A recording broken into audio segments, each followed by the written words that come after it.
Hey, what's up guys? Server Maintenance 24 here, back again with another episode of my Seattle Mariners franchise mode series, right here on MLB The Show 19. I apparently can't get that to disappear, so hey, it is what it is. Enjoy the server maintenance. Today, we begin another season with the Mariners. We are, of course, fresh off of our third playoff appearance in 4 seasons, and of course we lost to the Houston Astros again.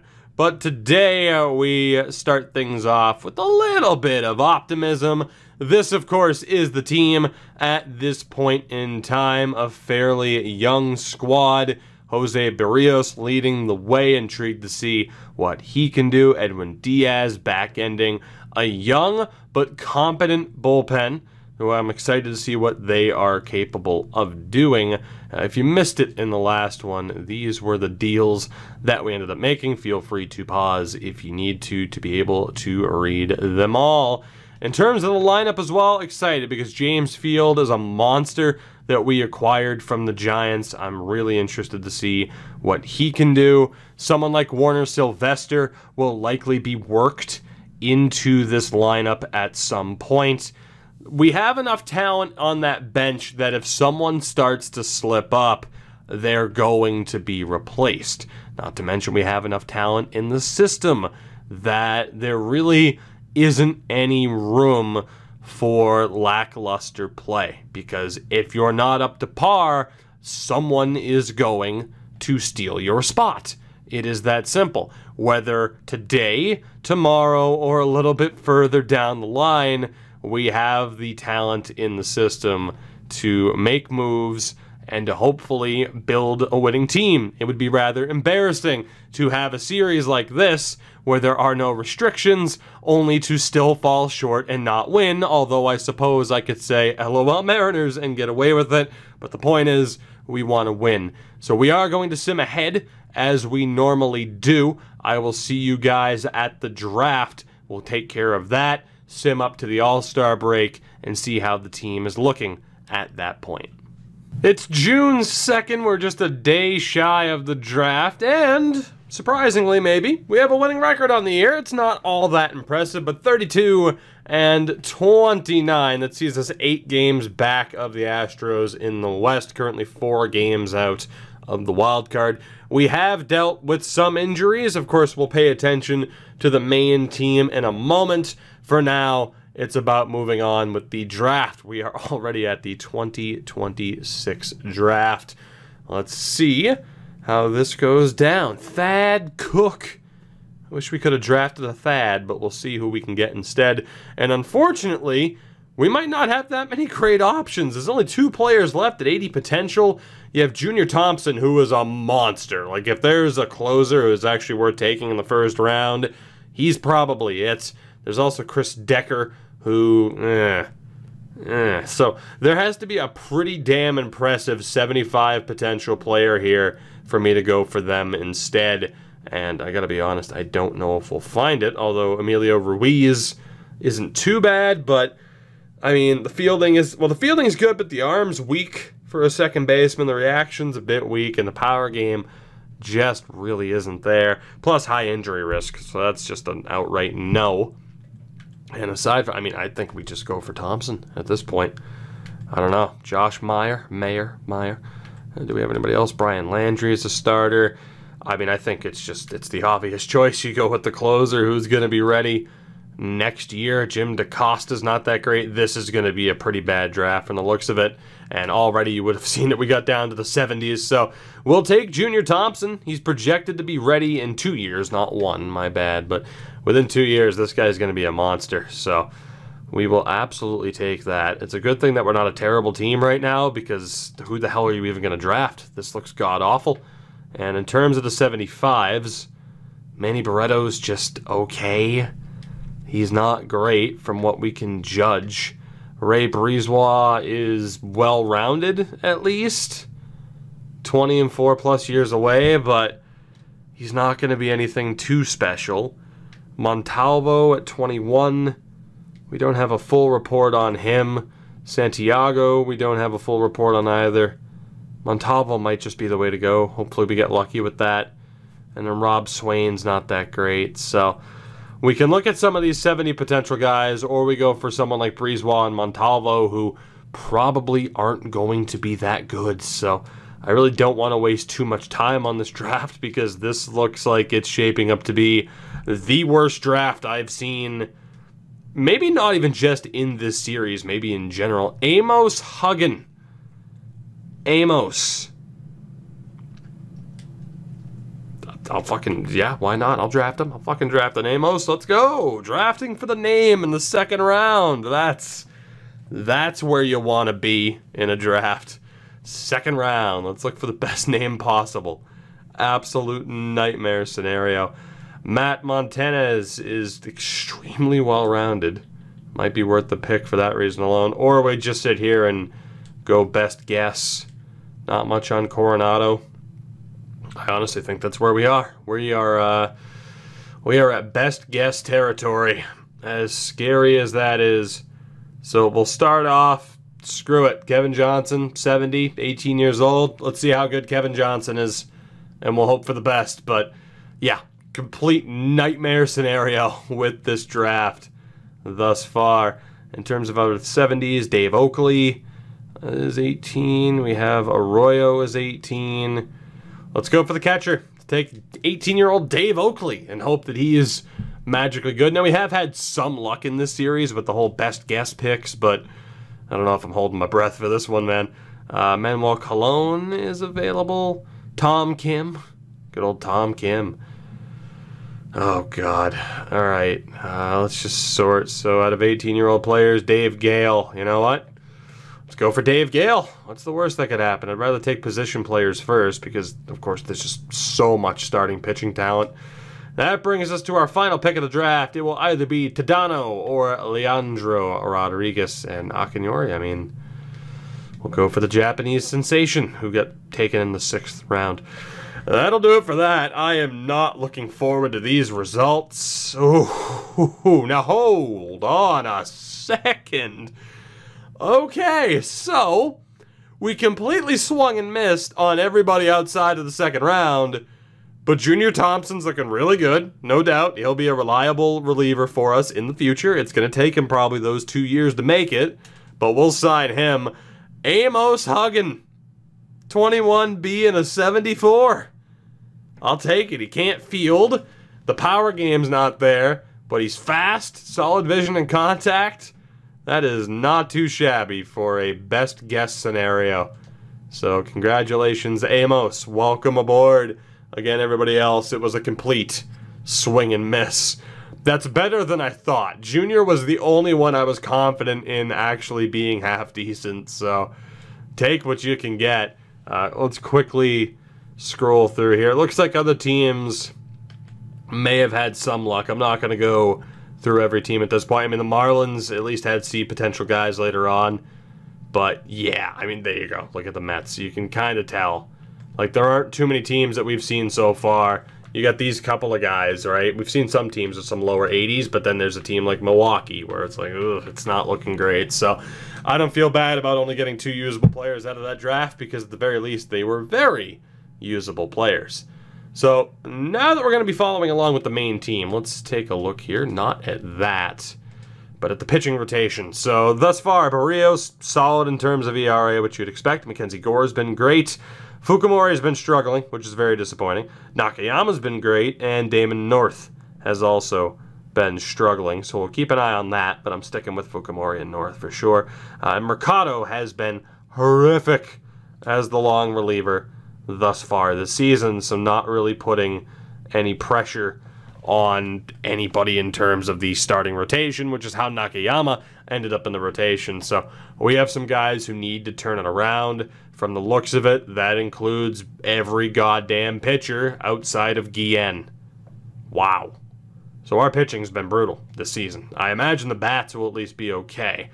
James Field has been alright, but not kind of what I thought we were getting, at least thus far. Ray Mitra, 14 home runs on the year. Much better from him. He might have finally turned the corner. Great numbers for Mitra thus far this season. Cody Bellinger. Oh, God. I mean, the on base is nice, but the slugging and the OPS, it's just no. And again, I was debating whether or not we should get rid of him. The overall's starting to drop a little bit. I'm not sure how much. I mean, Cody Bellinger really has to turn it around, or we're going to be looking elsewhere. Pablo Mateo missed time due to injury, but he has been phenomenal this season. Phenomenal. The 921 OPS, tremendous. Jimmy Voorhees. I mean, the on base is under a 3. The OPS is under a 7. Not happy with that at all. Julio Rodriguez. Not happy with that either. He's struggling compared to how good he should be. Adrian Serrano. I'm not happy with that either. He's struggling compared to how good he should be. Now, Tom Heinlein is the one change that I made. I moved him to catcher because he can actually play catcher, even though the fielding rating isn't good. But, yeah, he's hitting 307 and 854 OPS. So, figured I'd give him a shot there. He hasn't been that bad. And then Gabe Little. I mean, the 333 on base, the 761 OPS. Again, not too bad. Garcia, I mean, a 256 average through 90 at bats, but definitely making the argument that maybe he should be in.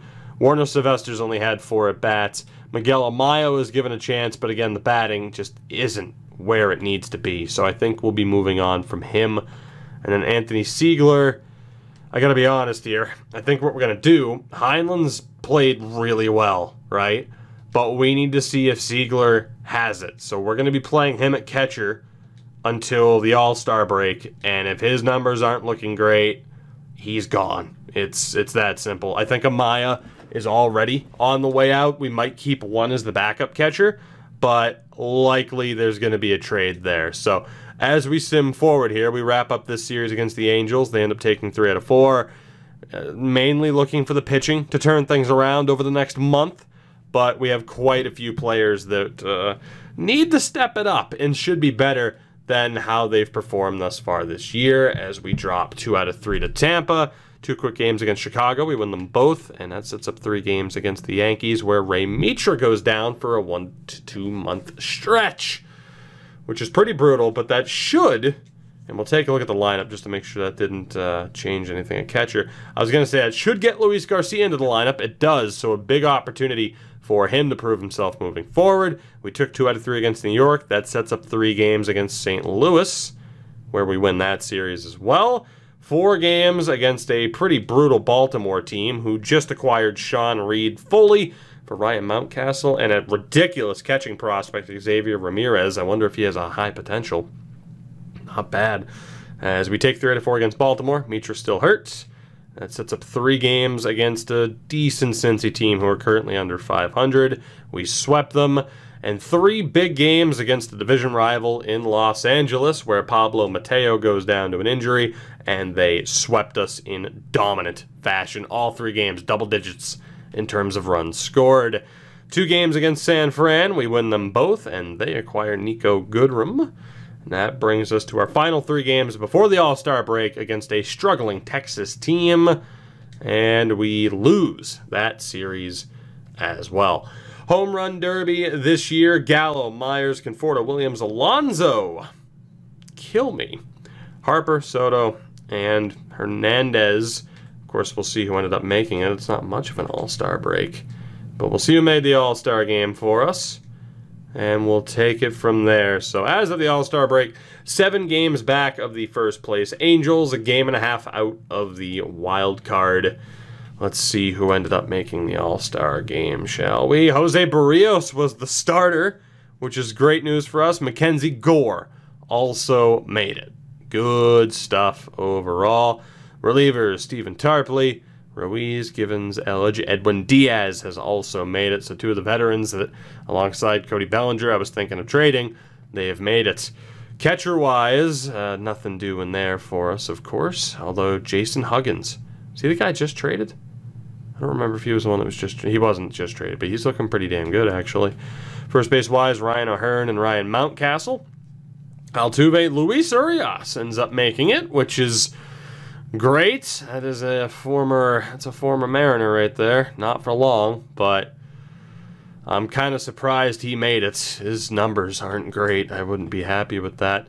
Moncada, Anderson, Bregman, and Chapman all make it. Shortstops, Chisholm and Corey Seager. In the outfield, Joey Gallo, who will continue to haunt me for as long as this series goes on. And Will Myers, Mike Trout, and Byron Buxton. Tyler Naquin makes it as well. So only pitchers, Barrios, Gore, and Edwin Diaz. And you know what? Here, we'll also check the NL just to make sure there aren't any form. No. No. Oh, God. Chris Paddock. Jesus Christ, that stat line. Oh, my God. At least I wasn't the only team dumb enough to trade him. There have now been 3 teams dumb enough to trade him. Jesus Christmas. Oh, my God. Joey Lucchesi's also there. Oh, my God. That's worrisome. Dan Altavia. Alright, that's now 3 former Mariners. Do we care to go for 4? At least not in terms of relievers. Jorge Alfaro, who I was reminded ended up taking more or less money to go to San Francisco than to stay here. Smart move. Jesus Christ, no. Oh my God. Oh my God. Oh my God. Why? Again, I wouldn't be happy. Like, oh, yeah, $8.99 when we're paying you that much money. It took him forever until he was 31 to turn it around. But obviously, it is crippling mentally to see former players make the All-Star game and to do well for other teams. I don't regret some of those guys that we got rid of because it was the right decision to go with a little bit of the youth at the time. But obviously, it's a little bit frustrating. Now, in terms of pitching this season, obviously Mercado and North have been awful. And I'm wondering whether or not someone like Fernandez... I mean, Fernandez and Darren Moran have been solid this year. Is it too much too soon for them? Is the question, but obviously it's a younger staff in general. So, I mean, yeah, Fernandez and Moran for North and Mercado might be the way to do it. If North and Mercado continue to struggle, which they have continued to struggle. Fukumori hasn't been great either. But I think, you know, my hands are almost tied here that I have to make changes. So Fernandez, who's listed as one of the top prospects in the league, will be getting the bump up. Darren Moran will also be getting the bump up to the majors. It'll be North and Mercado, unfortunately, back down to AAA as they let a major opportunity slip away from themselves. And we'll set up the rotation from there. I think, honestly, Fukumori, I hate to do this, but okay, we'll leave Moran there, but Fukumori needs to get it together. Relief-wise, Omar Escobar, I mean, ERA and the WHIP are both higher than last year. It hasn't been great from him. It hasn't been miserable, but it hasn't been great. Andy Williamson, the ERA and the WHIP is, my God, just awful from him. Von Muller, high ERA, the WHIP's alright. Awful. Just awful. Anthony Gonzalez, I mean, the FIP's alright. The WHIP is okay. The ERA is a little bit higher than you'd like to see it, but I think he bides himself some time. Guillen and Diaz have at least been okay. I mean, Diaz with that 4.28 ERA, it actually hasn't even been great from Diaz. I mean, I know he made the All-Star game, but who knows? Maybe my standards are a little bit too high. Maybe they are. But, oh, it's tough. It's tough. But then again, when you're talking about a 90 overall player, it's like, okay, I mean, you know, FIP rating and such, the WHIP, it should be a little bit better. But when it comes to the likes of Muller, Williamson, and Escobar, I am not impressed in the slightest. At least Escobar has a sub-5 ERA. So you can at least argue, hey, keep him around. But I don't know. It's tough. I'm not sure how how ruthless I want to be with this. I feel confident in having sent down Damon North and Antonio Mercado, at least. I feel like that's not necessarily jumping the gun. Relief-wise, though, I think at the very least Andy Williamson's going to be sent down. With Muller, you can at least argue, well, the whip isn't too bad, the ERA is just a little bit high. But with Williamson, there's not much there for him where it's like, ah, yeah, keep giving him a shot. So it might be Jermaine Ridley, who's just almost a complete nobody on this roster in AAA. Just a depth option, really. But I think that's the guy that I'm going to give an opportunity to, because we might as well. I still don't know if we're necessarily in a buying situation. But for now, Williamson going down to AAA, which, again, underperforming players, man. They'll kill you. But that'll be the setup for the next few weeks, at least in terms of pitching. And then lineup-wise, how has Siegler done? I mean, 269 average, 342 on base. Okay, Siegler's, he's improving a little bit. He's doing all right. The good thing is, too, he's a switch hitter. Again, I think someone like Miguel Amaya, probably out. Heinlen's been solid. I want to make the most of that value that Amaya still has. Fields picked it up a little bit, which is nice. Still not quite... I mean, the on-base is nice. It's just slugging-wise, he's not exactly where I thought he would have been. Luis Garcia is, of course, due to injury. He's having a strong year. Cody Bellinger has picked it up a bit, but it's still not quite where we'd want it to be. We'll see what the numbers are heading towards the trade deadline. Mateo's been great. Jimmy Voorhees, still not quite where you'd want it to be with him. Julio Rodriguez, still not quite where you'd want it to be with him either. Adrian Serrano, I mean, at this point, still underperforming compared to last year. And then Gabe Little's apparently on a hot streak, but that's the issue. We have a lot of younger guys, but high overall players who should be better than what they've been. Yet, we still struggle. So, we have a couple of weeks here before the break. We'll see how everything works out for us. We have a trade Victor Mesa to the Royals. We have 4 games here against the Oakland Athletics to start. We split those 4. We also have 4 games against Texas. We split those 4. And another 3 games against Oakland. We've won that series. We've swept that series. And 3 big games against Houston. We have struggled against Houston and LA, which will be bound to cost us in the playoff race. Although we split the first 2. Baez traded to the Cubs, and Mateo roughed up again, but we do end up beating Houston. Can we carry that momentum into these 3 games against Milwaukee?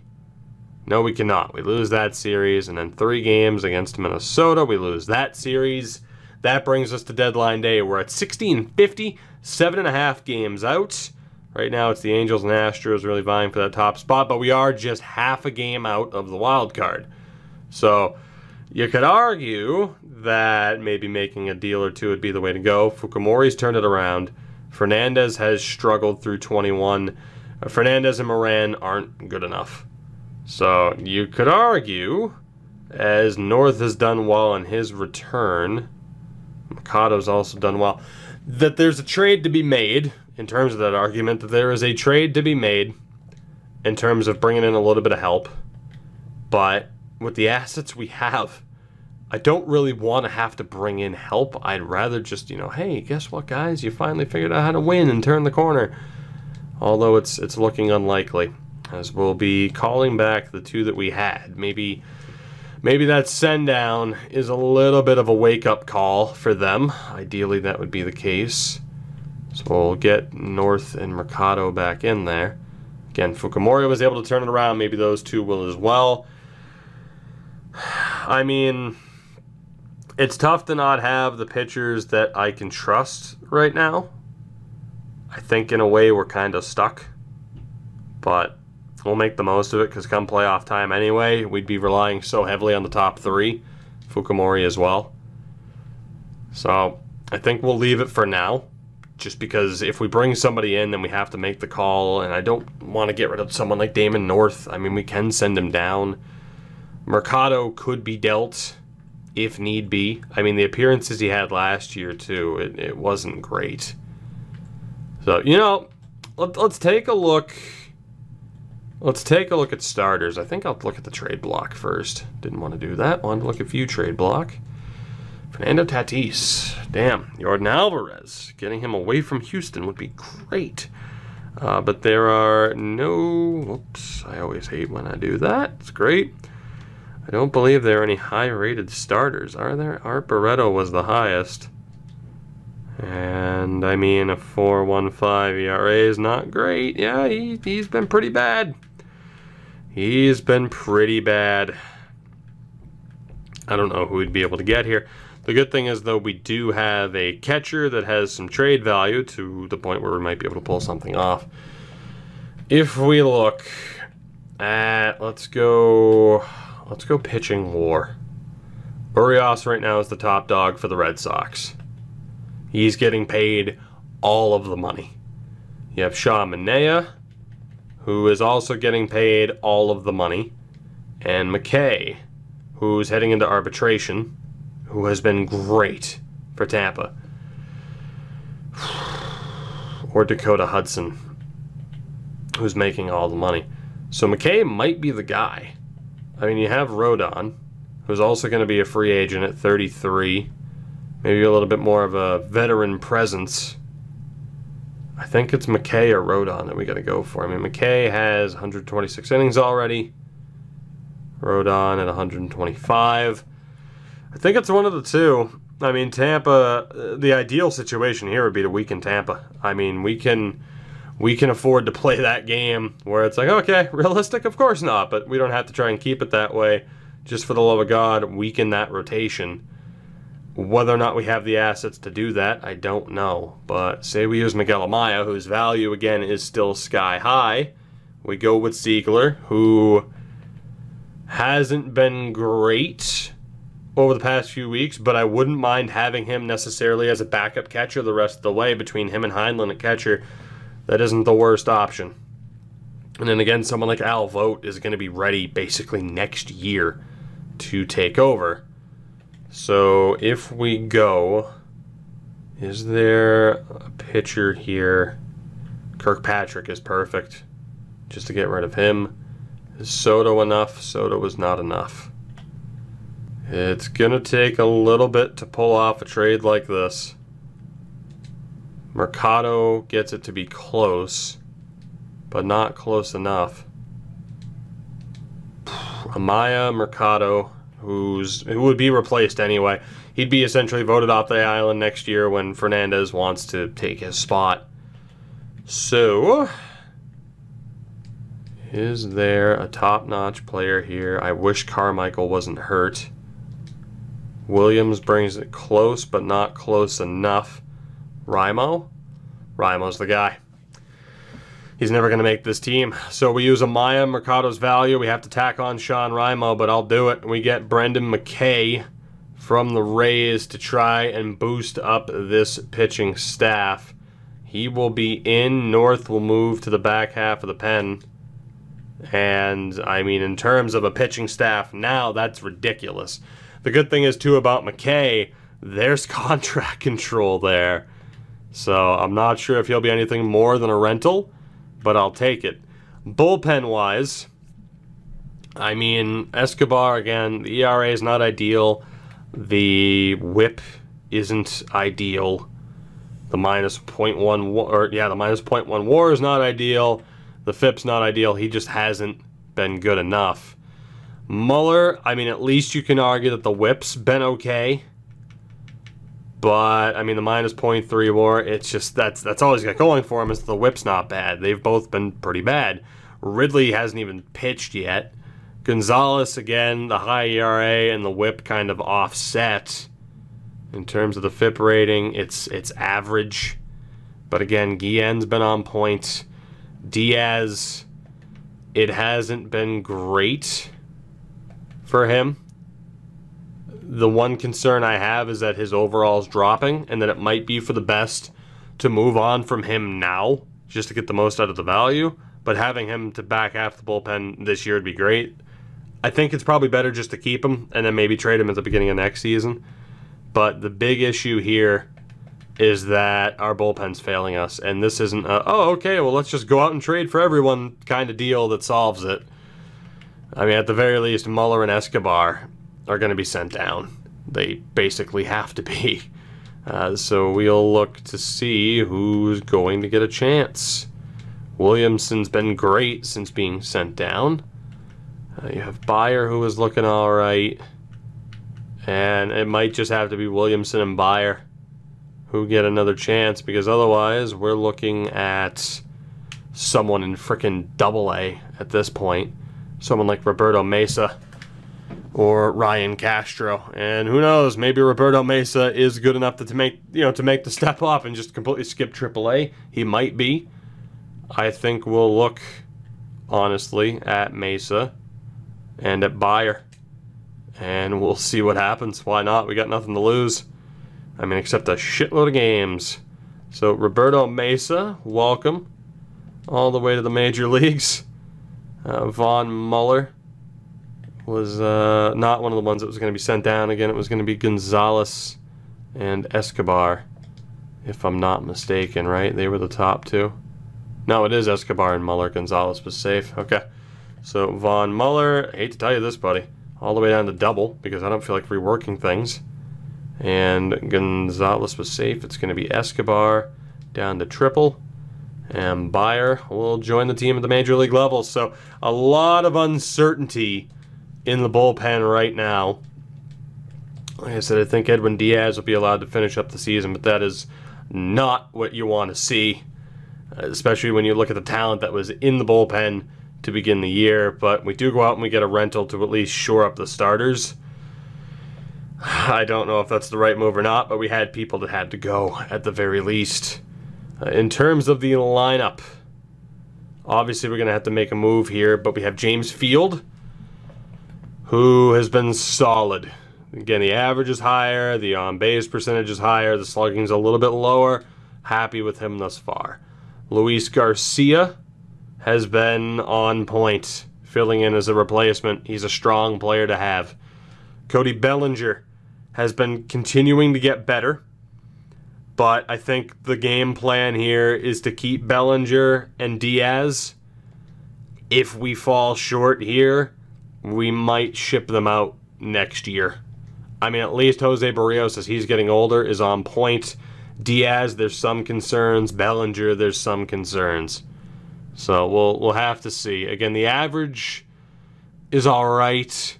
The on-base is all right. The OPS is all right. But for what you're paying him and for what he should be, it just hasn't been there. Whereas you look at Pablo Mateo, and granted the OPS has dropped below a 9. He's honestly still not where I'd want him to be either. He's not playing to the best of his abilities right now.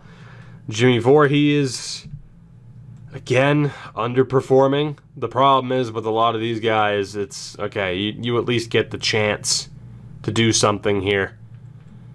But Julio, I mean, I suppose the option is there, right? But I don't want to give up on Adrian Serrano just yet. But we have some players who are drastically underperforming. And again, Siegler, I think will keep more than likely as the backup catcher to Heinlein, who has been on point batting-wise, which I figured he would be. And then Gabe Little's there too.